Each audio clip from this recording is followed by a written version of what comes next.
Alors, un homme ou qui que ce soit qui veut que vous soyez soumise, eh bien, c'est une personne qui ne vous aime pas. Cela va peut-être vous choquer, mais je préfère vous le dire d'emblée, comme ça vous êtes fixé. En effet, il faut faire attention aux mots que l'on emploie, parce que soumission, qu'est-ce que c'est? Si vous allez dans le dictionnaire, être soumis signifie accepter une autorité contre laquelle on a lutté. Donc, si vous voyez bien la définition, ce n'est absolument pas en accord avec de l'amour. Et il faut faire attention aux mots que l'on emploie ou que l'on vous transmet, car un mot s'enregistre dans l'esprit, va dans l'inconscient et ça devient une programmation.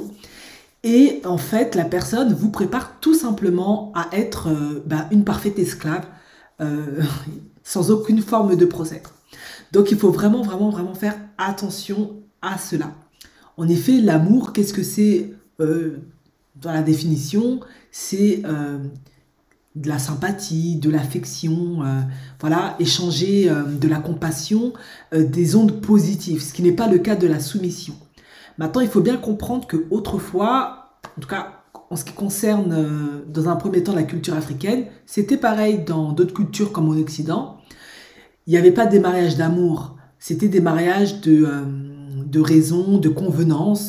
On imposait l'homme à la femme pour diverses raisons, pour que les familles se lient, pour les royaumes, les agrandir, créer des alliances pour protéger les royaumes, etc. La fortune, la transmettre entre familles, se marier entre castes. Il y avait diverses raisons pour cela. Donc, bien évidemment, comme la vie de la femme ne comptait pas, elle n'avait pas d'opinion, elle n'avait pas de valeur, eh bien, elle était obligée d'être soumise à son mari sous peine de mort, de prison, de sanction ou d'être bannie de la société. Nous sommes maintenant en 2022, donc je ne dis pas que ce genre de méthode est terminée, non. Hein. Dans certaines cultures, certaines familles, dans certains milieux, on impose toujours les choses à la femme.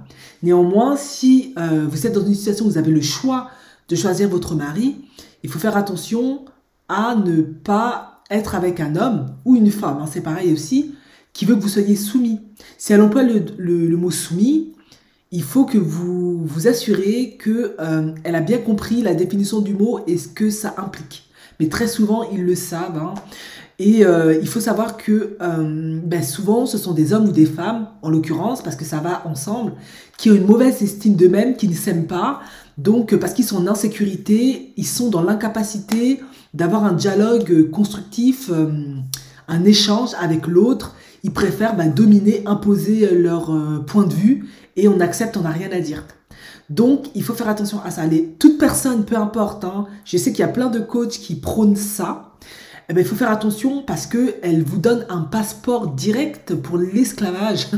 Je vous assure, il ne faut pas être surpris de constater que certaines femmes, pour ne citer qu'elles, se retrouvent en esclavage ou assujetties ou avilies dans certains pays comme la Libye, le Liban et autres. Mais pourquoi? Parce que il faut dire la vérité. Dans la culture africaine, notre éducation, en tout cas les mères nous transmettent cela.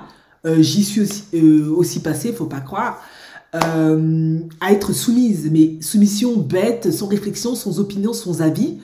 Et ça amène à des situations extrêmement dangereuses et compliquées parce que si vous soumettez à un homme ou une femme qui vous maltraite, qui vous bat, vous allez rester. Combien de femmes meurent assassinées par leur conjoint? Et pareil pour des hommes qui, parce qu'ils sont programmés à être soumis à tout et à n'importe quoi, se font assassiner aussi par leur femme, maltraiter aussi par leur femme. Parce que ça va dans les deux cas de figure. Donc, il faut faire attention. Vraiment, si vous enseignez à votre fille ou à votre fils à être soumis à son conjoint, vous le préparez à être victime d'abus, de maltraitance, vraiment à toutes sortes de sévices dans la société parce qu'il est programmé à être toujours dominé et vous ne le préparez pas à argumenter, à exprimer son point de vue avec bienveillance, respect, à faire preuve aussi de conciliance. Vous ne le préparez absolument pas à ça et je pense qu'aujourd'hui, les Africains doivent passer à une autre étape. En tout cas, ne serait-ce que dans les relations de couple, on va dire, dans un premier temps, et à enseigner tout ça déjà eux-mêmes, au sein de leur couple, pour eux-mêmes déjà, dans différentes relations interpersonnelles, mais aussi à leurs enfants, apprendre aussi à négocier, être patient et ne pas réagir avec frustration, colère, dès l'instant où une personne ne va pas dans votre sens ou émet un non. En effet, le non, les enfants, en tout cas les bébés, hein, quand ils grandissent dans leur processus de développement, c'est un mécanisme naturel qu'ils mettent en place. Il y a une période, ils disent toujours non, non, non. C'est pas qu'ils vous disent non, qu'ils vous rejettent, non. C'est que c'est dans leur mécanisme de développement, c'est une manière de s'affirmer, affirmer leur pouvoir, leur position. Ça fait partie du développement de l'estime de soi. Et du coup, eh bien, il faut apprendre à dire non et il faut apprendre à gérer le non de l'autre. Et dans la culture africaine, hein, c'est quelque chose en fait qui n'est pas permis très souvent. En effet, non est souvent perçu comme être quelqu'un de méchant, quelqu'un de pas bien, quelqu'un de un monstre. Non, non c'est naturel. On a le droit de dire non, ça fait partie de l'affirmation. Le non sain, c'est bien. Ça permet en fait de poser des limites, de se respecter pour que l'autre nous respecte. En effet, une personne qui souvent ne sait pas dire non est une personne à qui on a appris dans son éducation que si tu dis non, ben, on va te rejeter, on ne va pas t'aimer, tu seras mise de côté, tu vas pas, tu seras pas quelqu'un de bien, etc. En effet, souvent dans la culture africaine, on enseigne aux filles, aux petites filles, à ne jamais dire non, sinon elles ne vont pas se marier, elles ne vont pas trouver un bon mari, elles seront vues comme des femmes pas bien, etc. Ce qui est pour moi faux et dangereux, parce que en fait on les prépare à être victimes de plein d'abus, en fait, à être maltraitées, ne pas être respectées, etc. Il faut aller vers une meilleure estime de soi, dans l'éducation, etc. Et pour ça, il faut savoir accepter un non. Et je pense que dans un couple, surtout pour un homme, il doit accepter votre non. Je ne dis pas qu'il faut lui dire non tout le temps, n'importe comment, non. Il faut que ça soit sain. Si vous ne sentez pas une situation où vous n'êtes pas d'accord avec un projet ou autre, vous avez parfaitement de dire non. S'il n'est pas capable d'entendre votre non, lui, il veut que vous lui disiez constamment oui. Il y a un problème. Il a un problème avec l'estime de lui-même, avec son narcissisme. Il y a quelque chose qui ne va pas. Il doit travailler là-dessus. C'est inévitable. Parce qu'il vous prépare, vous et votre descendance, à un jour, si en tout cas il a de l'argent, ou il veut construire et perpétuer un héritage, à ce que vous ne le gardez pas, parce que vous ne saurez pas vous affirmer, vous ne saurez pas vous imposer de manière bienveillante, respectueuse, négocier. Vous ne saurez pas vous protéger parce que on ne respecte pas vos limites en fait. On est toujours en train de vous demander, ne te protège pas, ne respecte pas tes limites, ouvre la porte à tout. Et il faut jamais oublier qu'un mariage, c'est pas simplement se mettre en couple pour être en couple. Je sais que chez nous, les Africains, hein, pour ne citer que cela, il faut être marié, c'est important, sinon tu n'es pas une femme bien, tu es mal vue. Ben, il faut aussi le faire de manière saine. Parce que si tu te maries avec quelqu'un qui est toujours en train de te dominer, qui veut toujours que tu sois soumise, il te prépare, toi et ta descendance, parce que vous allez transmettre ça à vos enfants d'une manière ou d'une autre, à être des victimes en fait. Donc, quand lui ne sera pas là, et on le voit très bien souvent en Afrique, quand sa famille viendra, ou un autre homme, peu importe, il va vous spolier ce que lui aura préparé pour vous, ou aura laissé, parce que vous êtes programmé à toujours vous soumettre à n'importe qui. Vous n'êtes pas préparé à argumenter, vous n'êtes pas préparé à vous protéger, vous n'êtes pas préparé à mettre des barrières de protection, à mettre des limites. On vous fait toujours sentir que si vous vous protégez, si vous n'êtes pas soumise, ce n'est pas bien. Donc on vous crée, on vous fait culpabiliser. Et ce sentiment de culpabilité étant tellement insupportable, bien, vous voulez tellement pas le vivre, vous voulez tellement pas faire face à ça, que vous allez accepter tout. Et en fait, c'est mettre en danger, vous, votre descendance. Et il ne faut pas s'étonner que en Afrique, on a beaucoup de mal, en tout cas pour ne citer que l'Afrique, à s'en sortir parce que on nous conditionne tout le temps à nous soumettre pour tout et n'importe quoi. C'est pas ça l'amour, c'est pas ça un mariage, c'est pas ça une relation. Il faut être capable de dialoguer, d'échanger, d'argumenter, bien sûr dans la bienveillance, dans le respect. Pas besoin de faire preuve de violence, d'autorité, de manquer de respect à votre mari ou à votre femme, pas besoin de ça. Vous pouvez tout simplement dialoguer comme moi je le fais.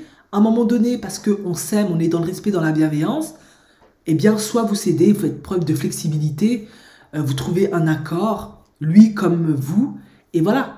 Et c'est comme ça qu'on procède dans une relation, dans un mariage, on fait des compromis, on trouve des accords et on avance. Mais toujours se soumettre à tout, n'importe quoi, vous faites absolument ce qu'il dit, vous n'avez absolument pas besoin de... Vous n'avez absolument pas le droit de réfléchir, de respirer, même d'imaginer, d'avoir le moindre mode de pensée. C'est la porte ouverte à la catastrophe assurée à long terme ou dans un avenir proche.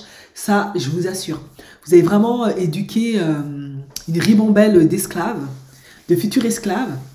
Et après, il ne faudra pas se plaindre quand vous êtes victime d'abus, etc. Donc, il faut vraiment être vigilant à ça, il faut vraiment faire attention à ça. Toute personne, coach ou peu importe, qui vous conditionne à accepter la soumission et qui vous fait croire que ça c'est de l'amour, que c'est ça être dans un couple, un mariage, fuyez. Je vous assure, la personne ne vous aime pas parce que déjà elle ne s'aime pas elle-même, elle a une mauvaise estime d'elle-même, elle a un mauvais rapport avec elle-même, elle a une mauvaise vision, une vision erronée de l'amour, de la relation, et elle vous induit en erreur, elle vous prépare à des relations maltraitantes, abusives, à l'esclavage, dans n'importe quel type de relation finalement, que ça soit professionnel ou autre. Pourquoi? Parce que vous allez programmer votre cerveau à intégrer le fait que la soumission, c'est positif. Donc quand vous allez vous retrouver dans des situations où on va vouloir vous dominer, eh bien vous allez accepter parce que vous avez la croyance que c'est bien et vous allez souffrir. Vous allez demander, mais pourquoi je souffre? Et instinctivement, vous allez savoir que c'est pas ça. Mais parce qu'on vous a enseigné toute votre vie que c'était ok, vous allez accepter. Et vous allez très mal terminer, vous allez vivre des choses pas possibles, vos enfants vont en souffrir, ça va créer de nouveau des familles dysfonctionnelles, ça va être une catastrophe. Donc, réfléchissez à ça, faites vraiment attention. Comme je le dis toujours, bien sûr, si vous êtes face à cette problématique d'estime de vous affirmer, que vous êtes toujours dans des relations dominant-dominé, rapprochez-vous de personnes compétentes, comme des thérapeutes de couple, des coachs compétentes, des psychologues, pour travailler cette problématique, afin que vous soyez dans des rapports vraiment symétriques, où il y a du respect, de l'amour, de la compréhension, de la tolérance. Vous savez, j'ai tendance à être dur avec les hommes noirs, les couples noirs, etc. Mais il y a des hommes noirs qui ont parfaitement intégré, ou des hommes tout simplement, qui ont parfaitement intégré cette dimension, et vous pouvez vivre des relations harmonieuses dans le respect, dans l'amour, dans le dialogue. Vous pouvez parfaitement vivre ce genre de relation, vous exprimez votre avis, il ne va pas se vexer, il ne va pas le prendre mal, il ne va pas vous prendre pour une mauvaise femme, pour quelqu'un de pas bien, quelqu'un de têtu, non. Il comprend que vous êtes une femme qui a un cerveau, qui savait réfléchir, qui l'utilisait à bon escient pour la bonne marche et le bon développement du foyer. Tout homme qui ne peut pas comprendre ça est un homme qui a de sérieux problèmes et vous devez vraiment fuir. Maintenant, si c'est votre pasteur ou votre imam qui vous enseigne ça, c'est la même chose. Je suis désolée, il doit se revoir parce que ce n'est pas ça un mariage, ce n'est pas ça l'amour, ce n'est pas ça une relation.